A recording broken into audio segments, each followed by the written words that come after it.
Golden days screen presenting vertical limit.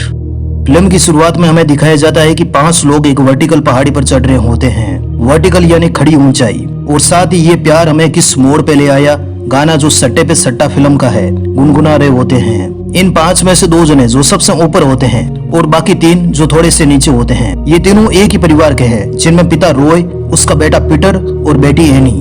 तभी वो 2 जने जो सबसे ऊपर होते हैं उनका बैलेंस बिगड़ जाता है और वो उस पहाड़ी से गिर जाते हैं, जिनसे उनकी मौत हो जाती है।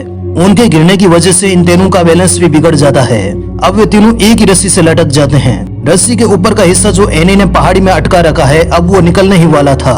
दरअसल ये रस्सी इन तीनों का वजन नहीं सहन कर पाएगी।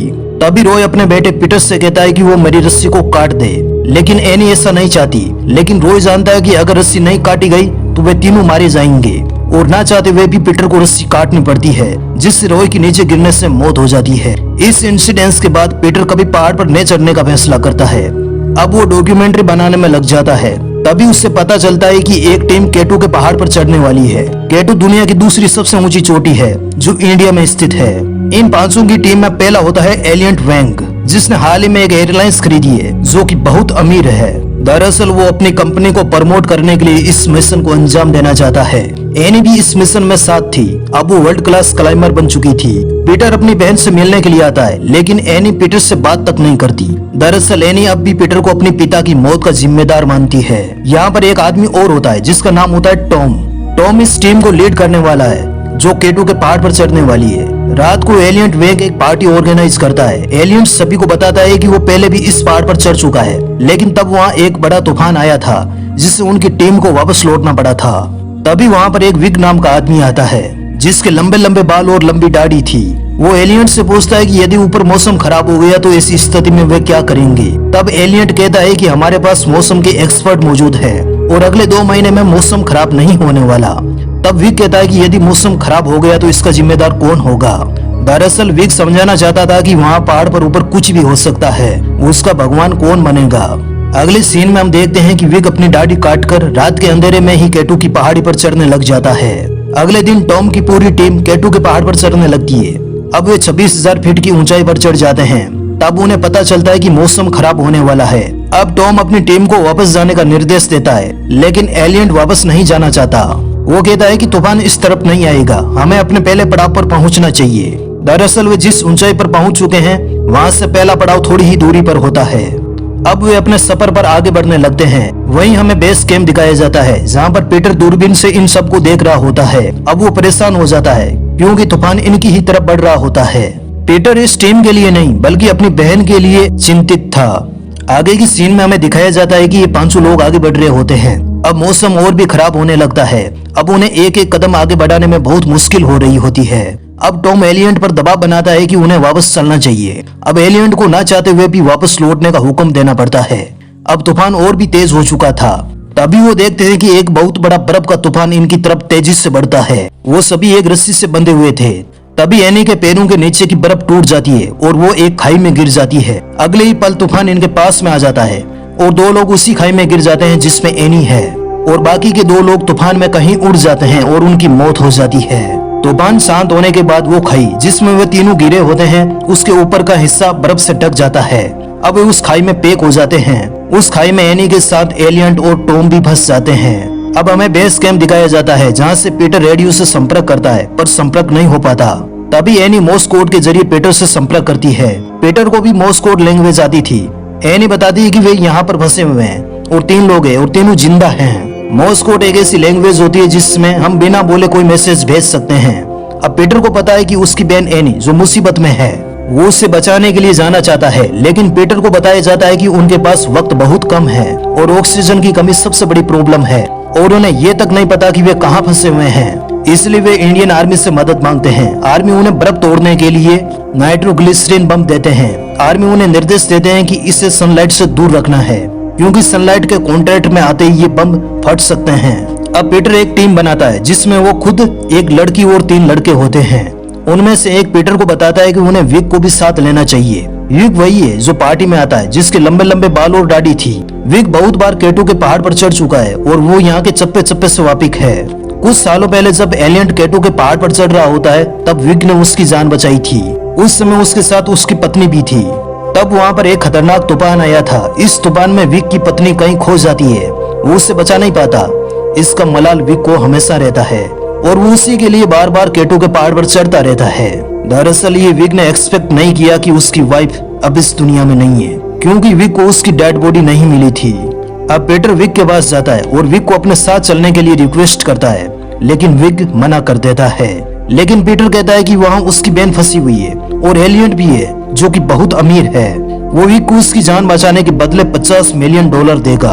अब विग भी मान जाता है। अब वे कुल 6 जने हो चुके थे, जिससे विग लीड करता है और सबको 2-2 जनों के ग्रुप में डिवाइड करता है। पहले ग्रुप में विग और पीटर, दूसरे ग्रुप में करीम और अली और तीसरे ग्रुप में साइरस और मोली। अब ये पहाड़ पर चढ़ने के लिए रेडी थे। अगले सीन में हमें दिखाया जाता है कि वे तीनों जो पहाड़ की उस दरार में फंसे हुए हैं, धीरे धीरे उनका ऑक्सीजन लेवल कम होता जा रहा था, जिससे उनका दम घुटना शुरू हो जाता है। ऑक्सीजन लेवल को बनाए रखने के लिए वे अपने साथ डेक्सामेथासोन इंजेक्शन लाए थे।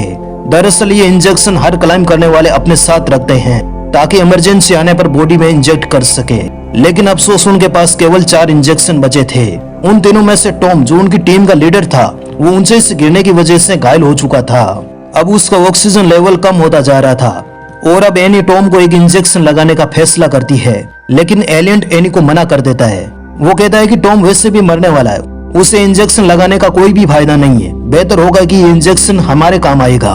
एनी को एलियंट का ये व्यवहार पसंद नहीं आता, क्योंकि एलियंट जो कि बहुत अमीर है वो किसी की परवाह नहीं करता और एनी टॉम को इंजेक्शन लगा देती है। हालांकि ये दोनों एलियंट की वजह से यहाँ फंसे हुए हैं, क्योंकि टॉम ने अपनी टीम को वापस जाने का ऑर्डर दिया था, लेकिन एलियंट नहीं माना।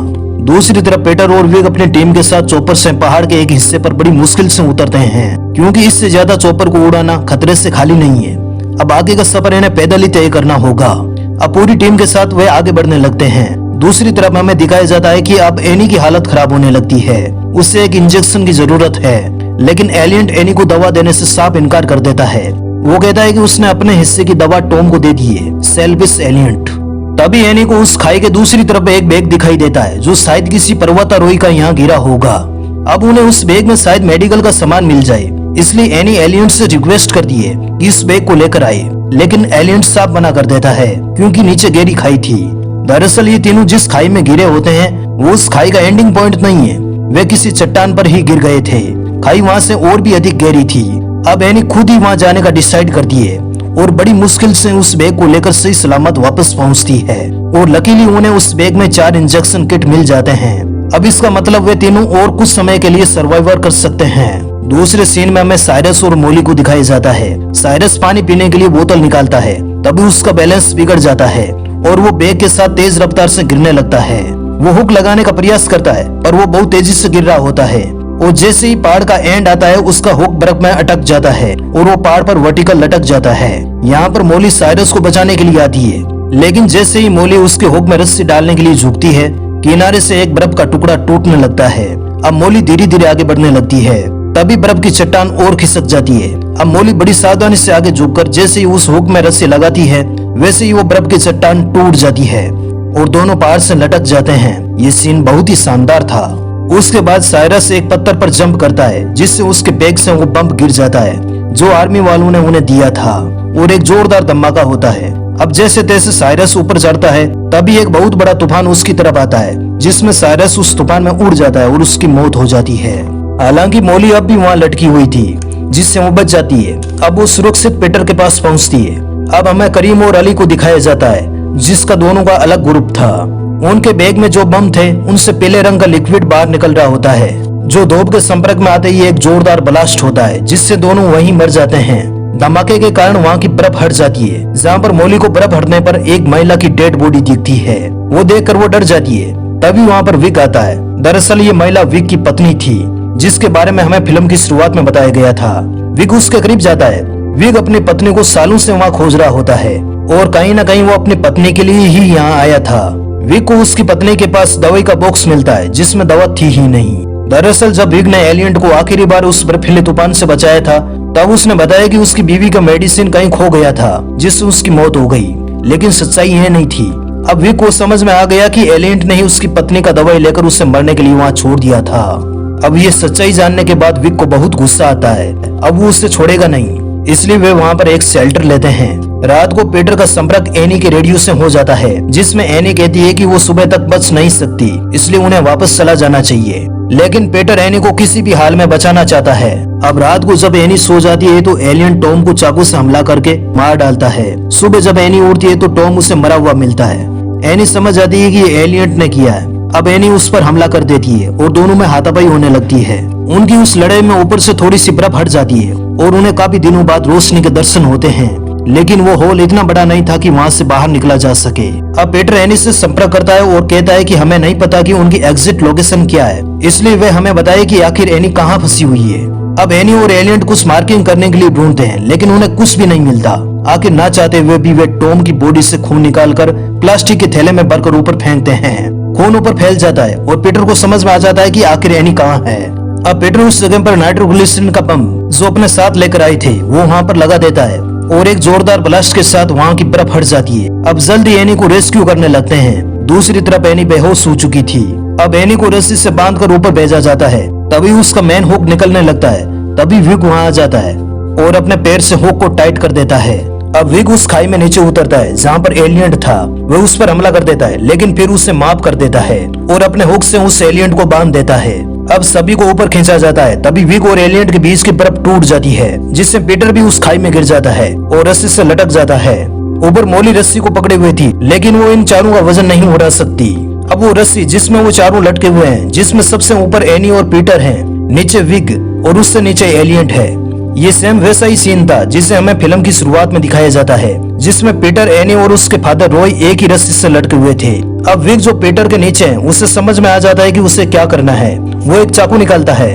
अब एलियन जोर जोर से चिल्लाता है कि रस्सी को मत काटना, लेकिन वह एक सेल्फिश इंसान है और विग को उससे बदला भी लेना है और विग रस्सी को काट देता है, जिस वजह से विग और एलियन उस गहरी खाई में गिर जाते हैं और दोनों की मृत्यु हो जाती है। पीटर विग के लिए बहुत दुखी होता है, लेकिन वो जानता था अगर विग रस्सी को नहीं काटता तो वे चारों मारे जाते। अब मोली रस्सी को ऊपर खींचकर दोनों की जान बचा लेती है। आगे हमें दिखाया जाता है कि एनी को भी होश आ चुका है और दोनों बहन भाई बहुत खुश थे। पीटर अपनी बहन के लिए गाना गाता है। अब एनी भी पीटर को माफ कर चुकी थी, क्योंकि उसे समझ में आ चुका था कि ऐसी सिचुएशन में जो विग और उसके फादर ने किया वो ही एक सच्चे पर्वतारोही को करना चाहिए। आगे पीटर और एनी पहाड़ पर उन सब की याद में एक स्मारक बनाते हैं और ये फिल्म यहीं एंड हो जाती है। आपको ये फिल्म कैसी लगी कमेंट बॉक्स में हमें जरूर बताएं।